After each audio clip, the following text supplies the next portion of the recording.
In a factory in Erie, Pennsylvania, sometime in the 1930s, a man poured molten iron into a sand mold and made a frying pan. It wasn't special. They made thousands of them that week, and thousands more the week after. It went out into the world, and somebody cooked on it. Perhaps bacon on a Sunday morning, or cornbread on a winter evening. The kind of pan that lives on the back of a stove for 40 years and never gets a second thought. It's black. It's heavy. There's a name cast into the bottom and a number. The number is 13. You possibly own one that looks exactly like it. Maybe your grandmother did. In August of 2024, one of these pans sold at auction in Indiana for $10,000. Not a piece of jewelry, not a painting, not a rare coin, a frying pan. One you could walk past in a thrift store without a second look. That's roughly 500 times what a brand new cast iron pan costs today. This is what people keep, and the astonishingly valuable world of cast iron skillet collecting. The first thing to understand is that $10,000 isn't the ceiling. It's just the most recent number with a date and a source behind it. At that same August 2024 auction in Montgomery, Indiana, a little Griswold number 1 went for $9,500. Roughly 85% of the lots came from the personal collection of just 2 men in Louisiana. And at the following year's auction, at the same house, the top lot was a single Griswold skillet lid. Just the lid. It sold for $6,750. Now hold all of that next to this. Walk into any kitchen store today and you can buy a brand new cast iron skillet for $20, maybe $35. It'll sear a steak. It'll bake cornbread. It'll outlast you, your children, and quite possibly their children. Cast iron basically doesn't die. So we're not talking about the difference between a good pan and a bad pan. Both of these pans cook. Both of them last forever.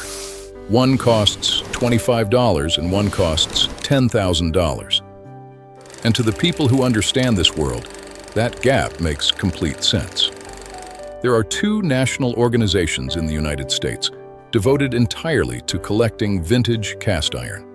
They hold annual conventions with auctions, swap meets, and sit-down sessions they call table talks, where someone spends an hour explaining the difference between 2 pans that look, to an outsider, absolutely identical. The older of the 2 groups has been running since 1992.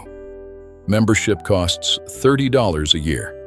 For $30 a year, you get led into a world where a frying pan can be worth more than the car in your driveway. And once you're inside that world, the first thing you learn is that these people can read a pan like a document. Flip one over, and to a collector, the underside isn't blank metal. It's a date, a signature, and a provenance record, all pressed into the iron at once. Which raises the obvious question. Why does a frying pan have a provenance at all?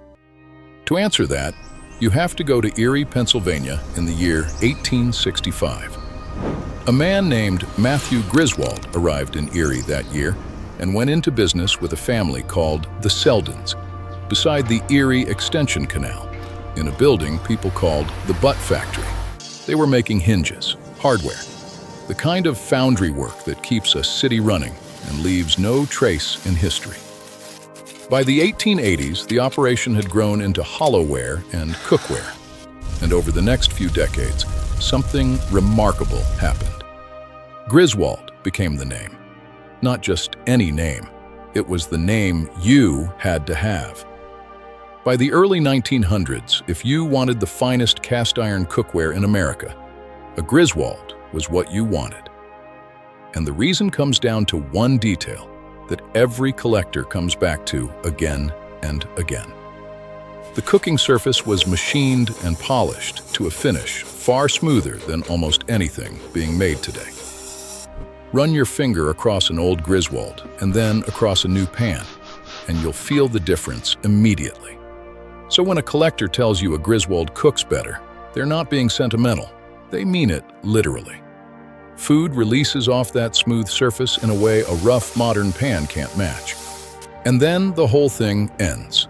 Not slowly, with a specific year you can point to. The Griswold family sold their stake in 1946. In 1957, a company called McGraw-Edison bought the business. Within months, McGraw-Edison had sold the cookware division to the Randall Corporation, which already owned Griswold's old rival, Wagner. And sometime in December 1957, the Erie plant shut its doors. Dozens of workers lost their jobs. Every Griswold pan made after that was actually made somewhere else. The name kept going without the thing behind it. It passed from Randall to Textron in 1959, then to General Housewares in 1969, who finally stopped putting it on cookware in 1973. The Wagner foundry that had been making both brands closed around 1999. A company in Ohio holds the Griswold trademark today. They don't make anything. The name has outlived the factory by more than 60 years. So the collectors did what collectors always do when the source dries up. They learned to read what was left. They built a forensic system for telling the real from the copy, the early from the late, the rare from the common. And they did it entirely from the iron itself. A serious collector can pick up a Griswold pan, turn it over, and date it to within a decade, just from the mark on the base. The earliest pieces, from roughly 1880 to 1907, say Erie, a reference to the town. Then came a slanted logo that ran into the late 1920s. Then the large block logo through the 1920s and 1930s, which collectors consider the golden era. Then a smaller version from 1939 through the mid-1950s. There's more.